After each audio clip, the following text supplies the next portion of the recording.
مش فاهم ليه اكتر فيديوهات بتجيب مشاهدات فيديوهات المخالفات لبعض قائدي المركبات، رغم ان احنا معظم الوقت بنحاول نعمل محتوى جيد. المشكله مش هنا، المشكله اللي بيبقى فيه هجوم غير طبيعي على الفيديوهات دي، ومعظم التعليقات رايحه ناحيه خليك في حالك، رغم ان ده حالي لانه خطر كبير انا بتعرض له. ما علينا، ناس كتيره بتشتكي من الطريق ده طريق مصر اسماعيليه الزراعي. ما شاء الله الطريق اتطور ووسع وبقى حاجه عظمه، وكمان بقى مليان رادارات وكاميرات. هذا المكان طريق الموت، ولكن للاسف السلوكيات ما بتتغيرش. يمكن ازدادت سوءا، يمكن بسبب عدد اليوتيرن اللي قل. كان الاول عباره عن فتحات في الطريق ولذلك كان بيعمل حوادث، ولكن دلوقتي اتعمل بشكل رسمي وكودي ومظبوط في حتت واسعه ينفع يتعمل فيها يوتيرن. ولكن للاسف منظر زي اللي انتم شايفينه، العربيه النقل اللي ماشيه هناك في الشمال دي وعربيه نقل تانية ماشيه في الشمال برضه، هم هيعملوا كارثه قدام لانهم مش هيفضلوا ماشيين في الشمال على طول. المفروض يعني اللي هم هيجوا يقطعوا الطريق ويعدوا الناحيه التانية ويمشوا في الطريق اللي انا ماشي فيه، زي العربيه النقل الكبيره اللي قطعت الناحيه التانية، وزي العربيه ديت لما بتقطع كده وماشيه في نص الطريق وبتقطع وبتعدي في اليمين. انا مش فاهم ايه الجبروت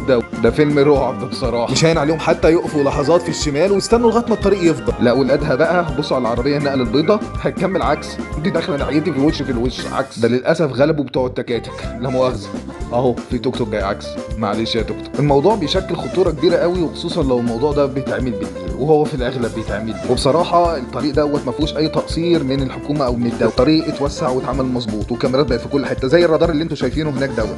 انا عندي سؤال بقى، العربيه دي ماشيه عكس، هل الرادار يقدر يجيب العربيه من ظهرها ولا لا؟ ده انا مش عارف. طب لو هيلقط العربيه من ظهرها، هل العربيه هتتلقط اللي هي ماشيه عكس وتاخد المخالفه بتاعت السرعه عكس؟ ده توك توك عبده موته مالناش دعوه بيه، ماشي في نص الطريق والناس هي اللي توسع. ده جرار زراعي بس مركب مقطوره وغالبا من غير برضه مالناش دعوه بيه. ومفيش اصعب من انك وانت بتاخد يوتيرن تلاقي عربيه في وشك زي اخينا دوت. الواحد عايز راسين يمشي بيهم في طريق زي دوت، او على الاقل راسه تبقى عامله زي البومه تلف 360 درجه. بصوا وراكم لحسن يشيلكوا بسرعه، يعني مش متوقعين اللي ممكن عربيه تيجي من وراه. مصيبه، عكس في مدخل طلع، وده بقى عكس في قلب نازله. يعني على الموتوسيكل شكله كده اتخض. لا ده ما اتخضش ولا نيله، ده طالع النازله. ده بقى احسن واحد في اللي كانوا ماشيين عكسه كله من بعيد، لان باجي له يمين بيجي لي شمال، بيجي لي شمال باجي له يمين، فقرر الدنيا اشاره ونزل شمال. ده بقى مش هياخد يوتيرن عكس بس، ده هيكمل عكس على طول. كل اللي فات بقى كوم، والعربيه النقل دي كوم تاني خالص. بس مبدئيا يعني الناس اللي بتكتب لي في التعليقات، يعني انت مش مخالف اللي انت ماسك التليفون وعمال بتصور؟ لا انا مركب كاميرا مراقبه الطريق وبس، ومش قاصد كمان ان لا اصور العربيات اللي بتعمل مخالفات، هم اللي بيجوا قدام. وحابب بس اوصل معاكم الصوره زي ما انا بوصل الحاجات الايجابيه، بحاول اوصل برضو الحاجات السلبيه واوصل صوت المتابعين، يمكن نقدر